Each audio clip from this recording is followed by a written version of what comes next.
بسم اللہ الرحمن الرحیم۔ السلام علیکم۔ سورۃ العصر والعصر، اور قسم ہے زمانے کی کہ انسان نقصان میں ہے۔ اس صورت میں زمانے کی قسم اس بات پر کھائی گئی ہے کہ انسان بڑے خسارے میں ہے۔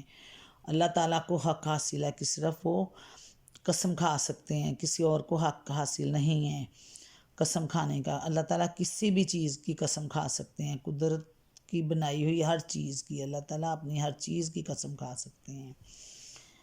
اس صورت میں زمانے کی قسم اس بات پر کھائی گئی ہے کہ انسان بڑے خسارے میں ہے، اور اس خسارے سے صرف وہی لوگ بچ نکل سکیں گے جن کے اندر 4 صفتیں ہوں گی: ایمان، عمل صالح، ایک دوسرے کو حق کی نصیحت کرنا، ایک دوسرے کو صبر کی تلقین کرنا۔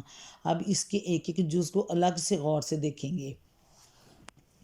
جہاں تک قسم کا تعلق ہے، اس سے پہلے بارہا اس بات کی وضاحت ہو چکی ہے کہ اللہ تعالیٰ نے مخلوقات میں سے کسی چیز کی قسم اس کی عظمت یا اس کے کمالات و عجائب کی بنا پر نہیں کھائی ہے، بلکہ اس بنا پر کھائی ہے کہ وہ اس بات پر دلالت کرتی ہے جسے ثابت کرنا مقصود ہے۔ پس زمانے کی قسم کا مطلب یہ ہے کہ زمانہ اس حقیقت پر گواہ ہے کہ انسان بڑے خسارے میں ہیں، سوائے ان لوگوں کے جن میں 4 صفتیں پائی جاتی ہیں۔ زمانہ گواہ ہے، یعنی جب سے زمین بنی ہے، جب سے یہ کائنات بنی ہے، زمانہ وقت دیکھ رہا ہے عروج و زوال۔ کون سے فرعون و قارون، خدا، انبیاء سب آئے ہیں، سب کی تاریخوں کا گواہ ہے زمانہ۔ اس لیے اس کی اللہ تعالیٰ نے اس حقیقت پر گواہ ہے، اس کے عروج و زوال پہ۔ زمانے کا لفظ گزرے ہوئے زمانے کے لیے بھی استعمال ہوا ہے اور گزرتے ہوئے زمانے کے لیے بھی، اور اس میں حال میں موجود ہیں، در حقیقت کسی لمبی مدت کا نام نہیں۔ ہر آن گزرنا ماضی پر مبنی چلی جا رہی ہے، اور ہر آن مستقبل کو حال اور جا کر حال کو ماضی میں بدل رہی ہے۔ یعنی چونکہ مطلقاً زمانے کی قسم کھائی گئی ہے، اس لیے دونوں طرح کے زمانے اس کے مفہوم میں شامل ہیں۔ گزرے ہوئے زمانے کی قسم کھانے کا مطلب ہے کہ انسانی تاریخ اس بات پر شہادت دے رہی ہے کہ جو لوگ بھی ان صفات سے خالی تھے وہ بالآخر خسارے میں پڑ کر رہے۔ اور گزرتے ہوئے زمانے کی قسم کھانے کا مطلب سمجھنے کے لیے پہلے یہ بات اچھی طرح سمجھ لی جائے کہ جو زمانہ اب گزر رہا ہے وہ دراصل وہ وقت ہے جو ایک ایک شخص اور ایک ایک قوم کو دنیا میں کام کرنے کے لیے دیا جا رہا ہے۔ اس کی اگزامپل ایسے ہے کہ ایک کمرہ امتحان میں بچہ بیٹھا ہوا ہے اور وہ پرچہ حل کرنے کے لیے اسے دیا ہوا ہے، اور اس کا وقت تیزی سے گزر رہا ہے۔ اس کو اندازہ تھوڑی دیر کے لیے اپنی گھڑی میں سیکنڈ کی سوئی کو حرکت کرتے ہوئے دیکھنے سے معلوم ہو رہا ہے، حالانکہ ایک سیکنڈ بھی وقت کی بہت بڑی مقدار ہے۔ اسی ایک سیکنڈ میں روشنی 1,86,000 میل کا راستہ طے کر لیتی ہے، اور خدا کی خدائی میں بہت سی ایسی چیزیں ہیں جن کا ہمیں علم بھی نہیں ہے۔ اتنی تیز رفتار ہیں، خواہ ابھی تک ہمارے علم میں آئی ہیں یا نہیں آئی ہیں۔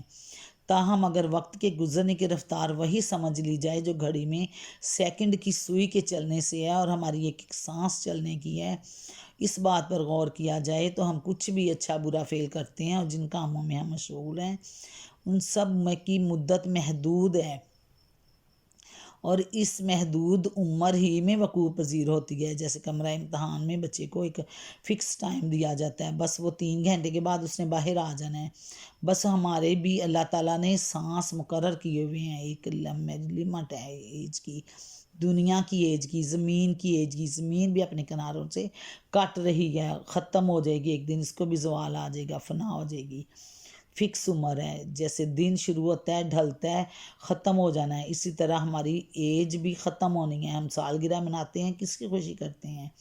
ہر سانس میں ہم موت کی طرف بڑھ رہے ہیں، ہر سانس ہمیں موت کی طرف لے کے جا رہے ہیں، اور قدم بقدم ہم موت کی طرف جا رہے ہیں۔ آخرت اپنے آشیانے کو حاصل کرنا ہے، جنت کو، تو نیکی کا تقوی کا رستہ اختیار کر لیں، ایک ایک سانس کو غنیمت جانیں۔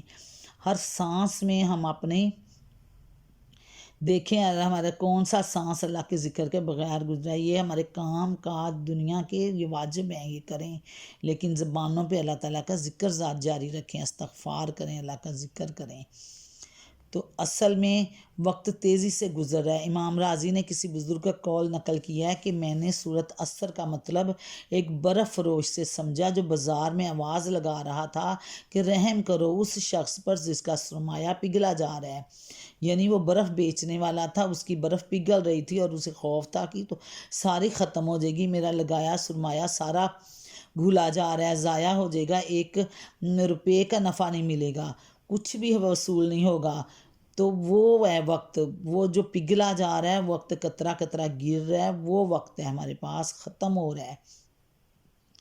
اس کی یہ بات سن کر میں نے کہا کہ والعصر ان الانسان لافی خسرن کا مطلب یہی ہے، عمر کی مدت انسان کو دی گئی ہے، برف کے پگھلنے کی طرح تیزی سے گزر رہی ہے، اس کو اگر ضائع کیا جائے یا غلط کاموں میں صرف کر ڈالا جائے تو یہی انسان کا خسارہ ہے۔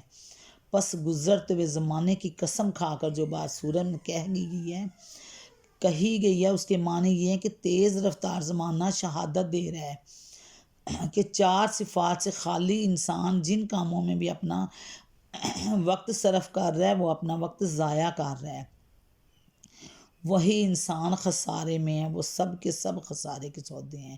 نفع میں صرف وہ لوگ ہیں جو یہ 4 صفات سے متصف ہیں۔ آگے ان کی ہم خود ڈیٹیل کرتے ہیں۔ جیسے ایک طالب علم امتحان کے مقرر وقت میں اپنا پرچہ حل کرتا ہے، اس کا وقت گزر رہا ہے، کمرے سے اس نے باہر آ جانا ہے، اسے اشارہ مل جاتا ہے کہ اب وقت ختم ہو رہا ہے، تو ہر لمحہ وہ ایسے گزارتا ہے فوراً سے فوراً اپنا نالج کنورٹ کر دے، پرچہ حل کرنے میں صرف کر رہا ہے۔ تو یہی ہمیں اسٹرگل کرنی ہے کہ ہم اپنی زندگی کو کس نہج پہ گزارتے ہیں، کس طرف ہمیں لے کے جانا ہے خود کو۔ وقت گزر رہا ہے، عصر ہو گیا، عصر کا وقت اس لیے بھی اہمیت کا حامل ہے کہ وہ قیامت والا بھی عصر کا وقت ہوگا، قبر میں اترنے کا بھی عصر کا وقت ہوگا۔ عصر کی نماز کے اللہ تعالیٰ نے نماز وسطیٰ کی حفاظت کا بارہا قرآن میں ذکر ہے، اس کی حفاظت کریں۔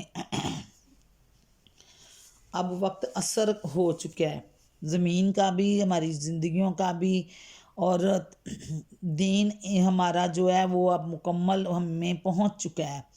ہمارے نبی نے اب ہمیں سارا کچھ دے دیا ہوا ہے، اب وہ آخری امت تھے، آخری نبی تھے، ہم آخری امت ہیں، یہ ہماری ذمہ داری ہے کہ ہم اللہ کا پیغام پہنچا دیں، ہر کونے میں پہنچائیں اور اس سے فائدہ اٹھائیں۔ ہماری زندگی ہمیں موت کی طرف لے کے جا رہی ہے، ایک ایک سانس۔ آگے کوئی انسان جب پیدا ہوتا ہے، پیدا ہونے کے ساتھ ہی موت کی طرف سفر شروع ہو جاتا ہے، تو ایک دن ختم ہونا ہے یہ سفر، اور اس سفر کی اثر ہو چکی ہے۔ اب ہمیں اپنا زاد راہ سمیٹ کے اس کی آخرت کی طرف سفر کرنا ہے، اپنے آشیانے کی طرف، تو اس کے لیے ہمیں اسٹرگل کرنی ہے۔ اس اسٹرگل میں ہم اگر کامیاب ہو گئے تو خسارے سے نکل گئے۔ اللہ حافظ۔